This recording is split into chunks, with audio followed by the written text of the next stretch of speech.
Esse aqui é o seu coração no momento em que você nasceu. Mas à medida que você foi vivendo, esse coração aqui, ó, ele foi murchando, murchando. Sabe por quê?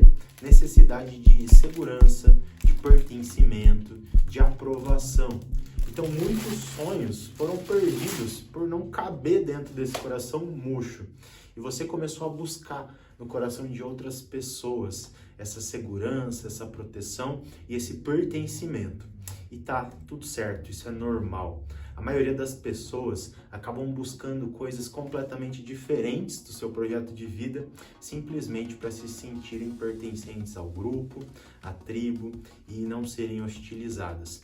Então você faz parte de uma grande turma e eu tenho ajudado essa turma através de uma consulta.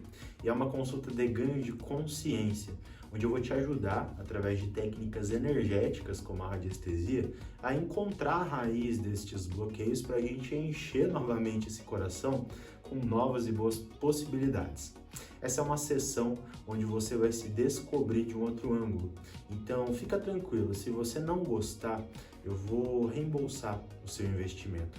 Porque o mais importante aqui é que você se sinta confortável. A liberdade tem tudo a ver com conforto. E imagina que eu ia te convidar para fazer algo novo sem te dar uma garantia disso. Então clica aqui, eu vou esperar a tua mensagem no meu WhatsApp pessoal para a gente conversar um pouco e ver qual é a melhor ação para agir em prol da sua melhora.